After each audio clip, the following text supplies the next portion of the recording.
मोटो G40 fusion 14,500 rupees में एक अच्छा खासा powerful processor, neutral colour sense वाला कैमरा, एक कलर एक्यूरेट डिस्प्ले, वो भी 120 हर्ट्ज रिफ्रेश रेट के साथ, 6000 mAh बैटरी। मतलब स्पेसिफिकेशन काफी बढ़िया लग रहा है ना मोटोरोला ब्रांड इमेज के लिए। बट क्या तुम्हें खरीदना चाहिए? पिछले 30 दिनों से इसे रेगुलरली मैं यूज कर रहा हूं and this is my full review of the Motorola motto G40 fusion.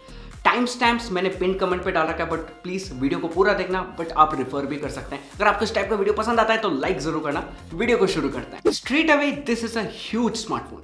Single hand usage के लिए ये स्मार्टफोन बिल्कुल भी नहीं है, बट मानना पड़ेगा कि मोटोरोला ने वेट डिस्ट्रीब्यूशन में काफी सही काम किया है, क्योंकि 225 ग्राम्स होने के बाद भी उतना हैवी फील नहीं होता जितना मैं एक्सपेक्ट कर रहा था। अगर डे टू डे लाइफ में मैं बात करूं, जैसे गेमिंग खेल रहे हो लंबे सेशन के लिए या फिर इंस्टाग्राम चला रहे हो लॉन्ग ड्यूरेशन के लिए, तब उतना टायर्डनेस फील नहीं होगा जितना आप सोच रहे होंगे कि एक 225 या 230 ग्राम्स वाले स्मार्टफोन पे फील होगा। बट मैं फिर से रिपीट करना चाहूंगा, this is a big smartphone. अगर आपके हाथ छोटे हैं ना तो वन हैंड यूसेज तो भूल ही जाओ, रेगुलर यूसेज में भी हल्का सा डिफिकल्टीज हो सकता है। स्मार्टफोन कंप्लीटली प्लास्टिक कंस्ट्रक्शन के साथ आता है, फ्रेम्स भी प्लास्टिक का है, बट ओवरऑल इसका जो बिल्ड क्वालिटी है ना वो सॉलिड है। किसी भी तरीके का बेंडिंग या क्रीकिंग साउंड नहीं सुनने को मिलता। बैक पैनल ग्लॉसी मटेरियल का है, एक ग्रेडियंट सा फिनिश दिया गया है, बेसिक सा है, बट जब सनलाइट लगता है या फिर नॉर्मल लाइट लगता है ना तो रिफ्रैक्ट करता है लाइट को एंड कुछ पैटर्न्स फॉर्म होता है, देखने में सुंदर लगता है। बट अगर आप चाहते हो कि आपका स्मार्टफोन अच्छा ही दिखे, एक अच्छा खासा good quality case and skin use कर सकते हैं, like from this video sponsor. Okay, अभी तक आप जानते हो कोई स्पॉन्सर नहीं इस वीडियो का, आप लोग ही हो यार स्पॉन्सर, बट लाइक और शेयर जरूर कर देना ताकि नेक्स्ट रिव्यू वीडियो के लिए स्पॉन्सर्स मिल जाए। एनीवे, कुछ मैं केसेस एंड स्किन्स का लिंक डिस्क्रिप्शन बॉक्स में डाल दूंगा, Amazon लिंक है, अगर आपको चाहिए तो चेकआउट कर सकते हैं। G40 फ्यूजन में 6.8 इंच का FHD प्लस LCD डिस्प्ले मिलता है 120 हर्ट्ज के रिफ्रेश रेट के साथ। हाँ, 6.8 इंच एक स्मार्टफोन के लिए बड़ा साइज जरूर है, बट डिस्प्ले शार्प है, कलर एक्यूरेट है, ऑफ कोर्स LCD डिस्प्ले तो आपको रियलिस्टिक कलर्स देखने को मिलेगा एंड व्यूइंग एंगल भी डिसेंट है। इस प्राइस रेंज के लिए कलर शिफ्ट वगैरह नहीं देखने को मिलता। फोन का ब्राइटनेस भी सफिशिएंट है, इंडोर लाइटनिंग हो गया या फिर आउटडोर लाइटनिंग, हार्श कंडीशंस हो गया, जब ब्राइट लाइटनिंग बढ़ता है तब भी डिस्प्ले के टेक्स्ट आप इजीली देखते हो, किसी भी तरीके का इशू नहीं होना चाहिए। 480 निट्स का ब्राइटनेस है, हाई तो नहीं है, बट मेरे हिसाब से डे टू डे एक्सपीरियंस में मेरे को किसी भी तरीके का इशू नहीं हुआ। एक चीज मैंने नोटिस किया था कि 80% तक ना जब आप ब्राइटनेस मैन्युअली बढ़ाते हो तो डिम लगता है, बट 80 के बाद अचानक ज्यादा बढ़ जाता है। मतलब जो ब्राइटनेस ग्राफ है ना वो लीनियर नहीं है, 80% तक कम लगेगा, जैसे आप 80 to 85 पे जाओगे अचानक ज्यादा बढ़ेगा। बट आप इसे ना ज्यादा नोटिस नहीं करोगे अगर आप ऑटो ब्राइटनेस यूज करोगे, जो मेरे को लगता है कि मेजॉरिटी लोग ऑटो ब्राइटनेस पे स्मार्टफोन को यूज करेंगे। अब 6.8 इंच का डिस्प्ले है तो मीडिया कंजप्शन एक्सपीरियंस बढ़िया ही होगा ना। हाँ, as expected videos, movie watching experience on point था। जब डिस्प्ले ही इतना बड़ा है तो यूट्यूब वीडियो देखने के लिए ना पीसी या फिर टैबलेट की जरूरत ही नहीं है। 4K वीडियोस आप इजीली देख सकते हो, किसी भी तरीके का लैग नहीं देखने को मिलता। 4K 60 FPS भी स्मूथली प्ले करता है। 4K की बात कर ही रहे हैं तो ये जो पर्टिकुलर वीडियो है ना ये भी 4K में ही है। प्लीज इसे हाई क्वालिटी में देखना, अगर आपके इंटरनेट स्पीड बढ़िया है तो मजा आएगा, I promise it will be worth it. 4K के बाद 4K HDR वीडियोस को भी इजीली हैंडल कर लेता है एंड ये मेरे को यूनिक लगा, क्योंकि मैंने 20-20 हज़ार में भी काफ़ी स्मार्टफोन्स देखा है जो HDR वीडियोस को प्ले नहीं कर पाते, स्पेशली HDR 4K वीडियोस को प्ले नहीं कर पाते हैं एंड बहुत ज़्यादा लैग करते हैं, but this smartphone played it smoothly. आपको वाइड वन L1 का भी सपोर्ट मिल जाता है। अगर आप OTT प्लेटफॉर्म्स ज़्यादा देखते हैं, जैसे Amazon प्राइम हो गया, Netflix हो गया, तो HD कंटेंट बिना किसी इशू का स्ट्रीम कर सकते हैं। सैडली इसका मोनो स्पीकर्स बेस्ट तो नहीं है, मतलब लाउड है, 85-90% के बाद डिस्टॉर्शन होना शुरू हो जाता है, तो मैं सजेस्ट करूंगा 85-90 तक ही यूज़ करना, 100 वॉल्यूम पे बिल्कुल मत रखना। इसमें ईयरफोन जैक देखने को मिल जाता है, तो आप अपना वाइड ईयरफोन्स हो गया या फिर वाइड हेडफोन्स हो गया आप इजीली यूज़ कर सकते हैं। एंड मेरे हिसाब से इसका हेडफोन जैक का क्वालिटी डिसेंट है, मतलब बेस्ट तो नहीं कहूँगा, डिसेंट है, आप अपना मीडिया कंजप्शन यूज़ के लिए यूज़ कर सकते हैं। एक और चीज, इस फोन में ना वॉल्यूम इंक्रीज करते वक्त 50-60% टाइम्स गूगल असिस्टेंट भी वेक हो जाता है एंड इट्स इरिटेटिंग। ऐसा इसलिए होता है क्योंकि वॉल्यूम बटन के बिल्कुल ऊपर आपको गूगल असिस्टेंट का बटन दिया गया एंड मेरे हिसाब से इस बटन को ना नेक्स्ट साइड पे देना चाहिए था, क्योंकि डे टू डे यूसेज में मैंने बहुत बार गूगल असिस्टेंट एक्टिवेट किया है वॉल्यूम बढ़ाते वक्त। ओवरऑल डिस्प्ले, मीडिया कंजप्शन हो गया, ऐप यूसेज हो गया या फिर typing, day to day usage के लिए काफी बढ़िया है एंड स्मूथ भी है क्योंकि 120 हर्ट्ज का रिफ्रेश रेट मिल जाता है। आप सेटिंग्स में जाके 120 पे, 60 पे या फिर ऑटो पे सेलेक्ट कर सकते हैं अपने रिफ्रेश रेट को। 120 पे डालने के बाद बैटरी ज्यादा ड्रेन होगा, बट इतना भी नहीं, मैं इसके बारे में बैटरी सेक्शन में बात करूंगा। बट जैसे आप 120 हर्ट्ज पे डालोगे, आपका जो रेगुलर स्क्रोलिंग हो गया, वेबसाइट स्क्रॉल कर रहे हो, ऐप ड्रॉयर में स्क्रॉल कर रहे हो, सब कुछ ज्यादा स्मूथ एंड ज्यादा फ्लूइड आपको देखने को मिलेगा। मोटोरोला ने प्रोसेसर में कॉस्ट कटिंग नहीं किया है, स्नैपड्रैगन 732G मिलता है UFS 2.1 स्टोरेज के साथ एंड एज एक्सपेक्टेड ऐप्स जल्दी ओपन होता है। डे टू डे लाइफ में जो भी एप्लीकेशन हम यूज करते हैं, जैसे इंस्टाग्राम हो गया, ट्विटर हो गया, बाकी क्रोम, कैमरा एप्लीकेशन, सब कुछ इजीली हैंडल करता है, स्मूथ एक्सपीरियंस मिलता है। ऐप ओपनिंग टाइम क्विक है एंड रैम मैनेजमेंट भी मेरे को डिसेंट लगा। मेरा जो यूनिट है वो 4GB रैम वर्जन है एंड बेसिक एप्लीकेशंस को मेमोरी पे रख लेता है एंड जब आप ओपन करते हो तो वहीं से ओपन होता है। इसका गेमिंग टेस्ट करने के लिए मैंने एक wide variety of games test किया, कॉल ऑफ ड्यूटी से लेके एस्फॉल्ट 9 या फिर BGMI, बैटल ग्राउंड्स, सब कुछ मैंने यहाँ पे ट्राई कर लिया एंड इजीली हैंडल कर लेता है गेमिंग एक्सपीरियंस को। किसी भी तरीके का लैग हो गया, स्टटर्स मेरे को नहीं देखने मिला। अगर मैं हीटिंग के बारे में बात करूँ, अराउंड 40-45 मिनट्स के बाद भी हीटिंग नहीं हुआ था, हल्का सा वार्म होता है, ओवर हीटिंग नहीं हुआ था एंड जो वार्म होता है ना वो भी कैमरा मॉड्यूल के अराउंड। अगर मैं BGMI के बारे में बात करूँ तो स्मूथ अल्ट्रा तक सपोर्ट करता है, HD हाई तक सपोर्ट करता है एंड मेरे हिसाब से गेमिंग एक्सपीरियंस काफी बढ़िया था। जायरोस्कोप बेस्ट तो नहीं कहूंगा इस प्राइस रेंज के लिए, बट ठीक है, मेरे हिसाब से इस प्राइस रेंज के लिए ओके है। अगर मैं बात करूं बाकी चीज, जैसे काफी लोगों को कमेंट आ रहा था टच इश्यूज के बारे में, भाई देखो टच इश्यूज PUBG में था, स्टार्टिंग में मैंने फेस किया था, जब आप शूट करते हो उस टाइम पे हल्का सा फेस हो रहा था, बट उसके अलावा बाकी गेम्स में मैंने फेस नहीं किया एंड अभी BGMI आ गया, इसमें भी मैंने किसी भी तरीके का टच इश्यूज फेस नहीं किया। तो मेरे हिसाब से वो स्मार्टफोन का इशू नहीं है, वो उस गेम का बग था या फिर कुछ इशू था। ओवरऑल गेमिंग के लिए भी आप इस स्मार्टफोन को प्रेफर कर सकते हैं। मेरे हिसाब से इस स्मूथ परफॉर्मेंस का मेन रीजन है इसका clean software experience. Android 11 out of the box आता है, क्लीन स्टॉक एंड्रॉइड है, किसी भी तरीके का ब्लॉटवेयर्स या फिर एड्स या फालतू के नोटिफिकेशंस नहीं देखने को मिलता।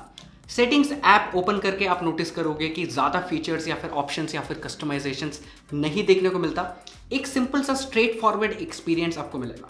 यस, आप कस्टमाइजेशंस कर सकते हो, जैसे कि वॉलपेपर चेंज करना हो गया या फिर सेटिंग्स में जाके ना स्टाइल्स नाम का ऑप्शन है, वहाँ पे जाके टेक्स्ट हो गया, कलर्स हो गया, आइकन के शेप्स हो गया, लेआउट हो गया, इन सबको हल्का फुल्का चेंजेस कर सकते हो, बट जो मेजर कस्टमाइजेशंस है वो आपको यहाँ नहीं मिलता। वैसे तो क्लीन स्टॉक एंड्रॉइड है, बट मोटोरोला ने कुछ एक्स्ट्रा फीचर्स ऐड किया, जैसे चॉप फ्लैशलाइट हो गया, ट्विस्ट टू ओपन कैमरा हो गया या फिर एक डेडिकेटेड मोटो एप्लीकेशन जहां पे आप पीक डिस्प्ले से लेके तरह तरह के गेस्चर्स को इनेबल कर सकते हैं, डिसेबल कर सकते हैं, अपने हिसाब से कस्टमाइज कर सकते हैं। मोटोरोला का जो कस्टमाइजेशन है काफ़ी क्लीन एंड काफ़ी अच्छे तरीके से काम करता है। उसके अलावा मोटोरोला का डिवाइस है तो मैं उम्मीद करता हूँ कि 2 साल का तो सॉफ्टवेयर अपडेट मिलना चाहिए, मेजर अपडेट्स, उसके अलावा सिक्योरिटी पैच अपडेट्स भी आना चाहिए।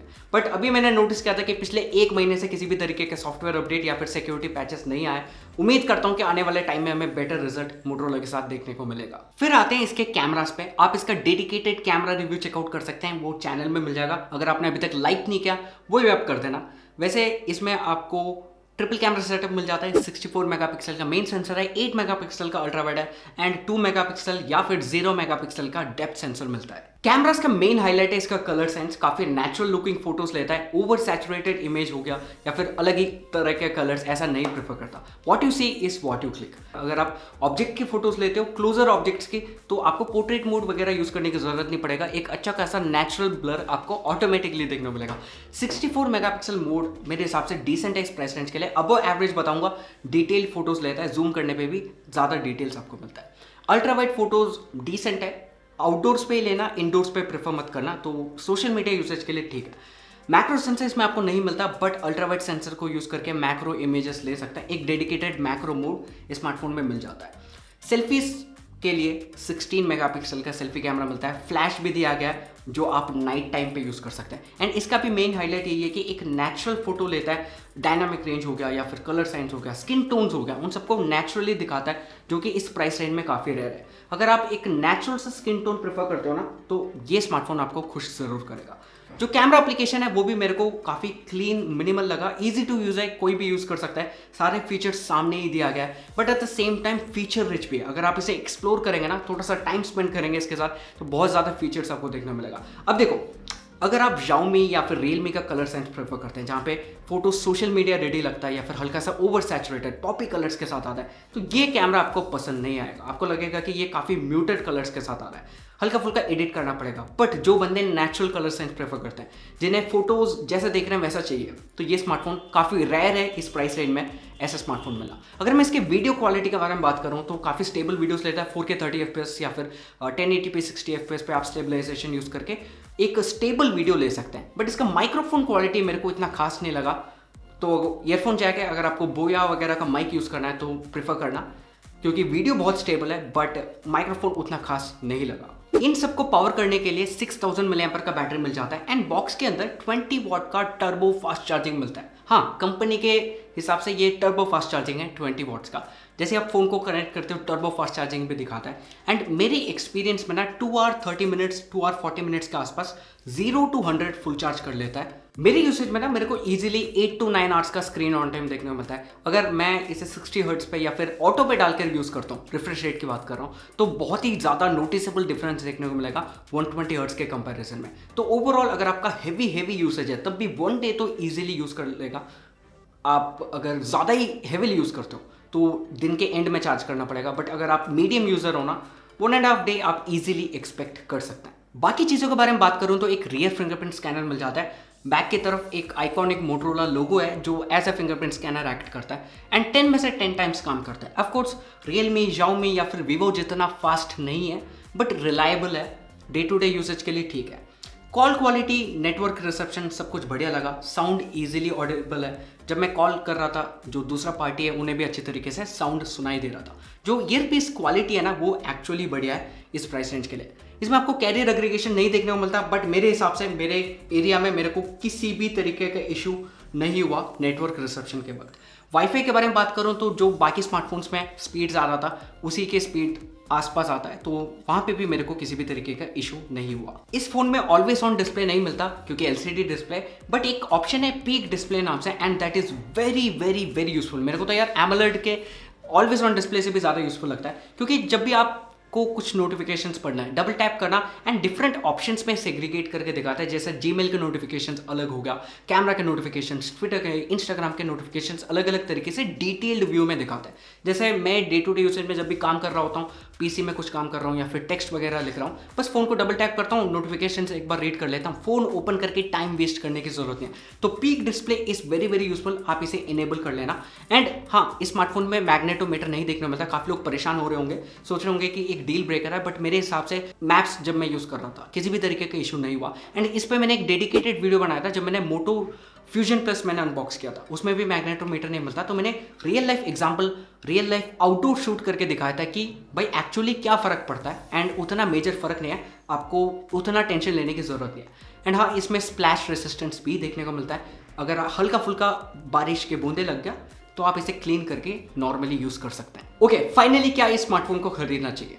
देखो, ये स्मार्टफोन 14,000 रुपीज़ का लॉन्च हुआ था बट प्राइस हाइक हो चुका है, 14,500 में बिकता है। और ये जो मार्केट है ना काफ़ी कॉम्पिटिटिव है। Realme 8 आपको देखने को मिल जाता है 13,000 14,000 के आसपास, सेल में 13,000 का जाता है। इसमें भी 1000 का ऑफर मिल जाता है ICICI कार्ड्स पे।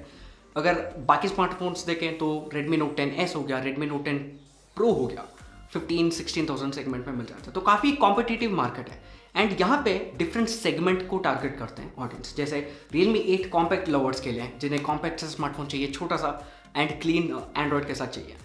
Redmi Note 10S, Redmi Note 10 Pro एक एंथुजियास्ट जिसे हार्डवेयर बहुत ज़्यादा चाहिए, जिसे एक प्रीमियम बिल्ड चाहिए, जिससे एक पावर यूज़र है, उसको टारगेट करता है। अब ये जो स्मार्टफोन है ना, ये clean Android lovers and privacy जिनको थोड़ा सा सीरियसली लेते हैं उनके लिए टारगेटेड है।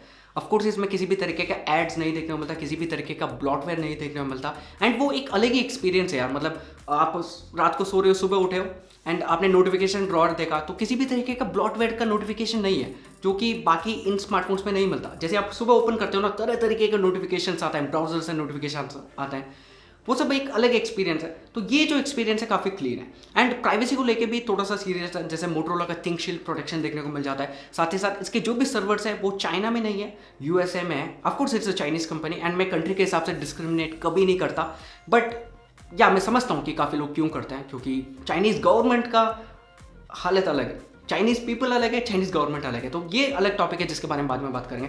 तो यस, जिन्हें एक क्लीन स्टॉक एंड्रॉइड चाहिए जो प्राइवेसी को लेकर थोड़ा सा सीरियस है एंड जो लोग हार्डवेयर को लेकर इतना ज़्यादा सीरियसली नहीं लेते, जिन्हें एक एक्सपीरियंस मैटर करता है, जिन्हें पता है कि एक्सपीरियंस लॉन्ग रन पे बेटर रहेगा। हार्डवेयर ठीक है, आपको Redmi Note 10s या फिर Redmi Note 10 Pro या फिर Realme 8 में हार्डवेयर ऑफकोर्स बेटर देखने को मिलता है, बट एक experience, clean experience, no nonsense experience, basic experience but लंबे टाइम के लिए क्लीन एक्सपीरियंस, वो मोटोरोला G40 फ्यूजन में देखने को मिलेगा। अगर आपको इस टाइप का एक्सपीरियंस चाहिए, यहाँ पे जा सकते हैं। जैसे मैंने कहा, इस प्राइस रेंज में ना डिफरेंट नीड्स के लिए डिफरेंट स्मार्टफोन्स है। Realme 8 कॉम्पैक्ट लवर्स के लिए, Note 10s, Note 10 Pro power users के लिए, एंथुजियास्ट के लिए, गेमिंग परफॉर्मेंस के लिए। तो ये भी यहाँ पे एक डिफरेंट नीड को सफाइस करता है एंड इसके लिए भी एक अच्छा खासा टारगेट ऑडियंस है।